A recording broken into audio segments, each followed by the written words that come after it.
Selamat siang, saya Dwi Juli Setiawan dari Kanwil Kementerian Hukum dan HAM Kalimantan Selatan, Formasi Pranata Komputer. Mohon izin menyampaikan pendapat saya terkait pengalaman yang saya dapat setelah mengikuti pembelajaran dengan metode sinkronus dan asinkronus. Pandemi COVID menyebabkan kita tidak dapat melakukan kegiatan dengan mengumpulkan orang banyak saat melakukan pembelajaran atau aktivitas kegiatan yang lain. Oleh karena itu, kedua metode pembelajaran jarak jauh sinkronus dan asinkronus sangat cocok untuk dilakukan di masa pandemi COVID ini. Yang pertama, saya menjelaskan pembelajaran dengan sinkronus. Metode pembelajaran sinkronus dapat dikatakan pembelajaran dua arah. Terdapat interaksi antara pengajar dan peserta secara real time, namun tidak secara tatap muka melainkan lewat media virtual seperti Zoom. Beberapa kelebihan dari metode sinkronus adalah peserta dapat langsung bertanya kepada pengajar saat pembelajaran jarak jauh tersebut. Peserta tidak cepat bosan karena terjadi interaksi antara pengajar dengan peserta dan antara peserta dengan peserta yang lain. Terdapat kelemahan dengan metode sinkronus, yaitu koneksi internet yang stabil sangat dibutuhkan supaya tidak terjadi jeda dan koneksi yang terputus saat pembelajaran jarak jauh tersebut. Selanjutnya, metode pembelajaran jarak jauh asinkronus. Metode ini merupakan pembelajaran satu arah atau peserta tidak terjadi interaksi dengan pengajar secara langsung. Terdapat kelebihan dari metode asinkronus, diantaranya adalah peserta dapat mengakses materi tersebut secara bebas, tidak terbatas waktu, dan dapat membuka materi tersebut setiap saat. Yang kedua, apabila terdapat gangguan koneksi internet, peserta tetap dapat mempelajari bahan atau materi yang diberikan oleh pengajar. Terdapat pula kelemahan dari metode tersebut, metode asinkronus, diantaranya pengajar dan peserta tidak dapat melakukan diskusi atau tanya jawab secara langsung. Peserta dapat cepat merasa bosan karena tidak terjadi interaksi antara pengajar dengan peserta. Kesimpulan yang dapat saya ambil dari kedua metode tersebut adalah menuntut peserta untuk selalu aktif dalam proses pembelajaran, aktif dalam berdiskusi, aktif dalam tanya jawab, dan aktif dalam mencari sumber atau referensi lain untuk memperkaya pengetahuan di luar materi yang telah diberikan oleh pengajar. Sekian pendapat saya terkait metode pembelajaran sinkronus dan asinkronus. Selanjutnya, pada pembelajaran jarak jauh kemarin pada tanggal 1 September, Bapak Abdul Hadi memberikan materi terkait manajemen ASN.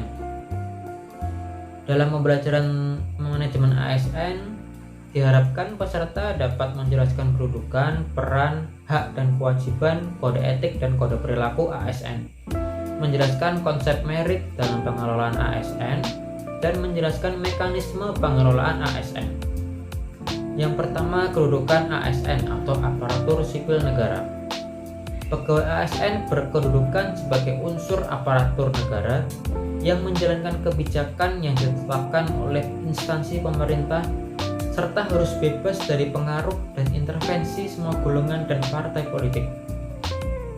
Selanjutnya, peran ASN atau peran aparatur sipil negara. Perencana, pelaksana, pengawas penyelenggaraan tugas umum pemerintahan dan pembangunan nasional melalui pelaksanaan kebijakan dan pelayanan publik yang profesional, bebas dari intervensi politik, serta bersih dari praktik korupsi, kolusi, dan nepotisme. Selanjutnya, kita akan membahas terkait fungsi ASN atau fungsi aparatur sipil negara. Yang pertama, melaksanakan kebijakan yang dibuat oleh pejabat pembina kepegawaian sesuai dengan ketentuan peraturan perundang-undangan. Yang kedua, memberikan pelayanan publik yang profesional dan berkualitas. Yang ketiga, mempererat persatuan dan kesatuan Negara Kesatuan Republik Indonesia. Selanjutnya, pembahasan terkait dengan sistem merit dalam manajemen aparatur sipil negara. Terdapat 3 prinsip dalam sistem merit, yaitu yang pertama, keadilan dan kewajaran, objektif, dan berbasis kinerja.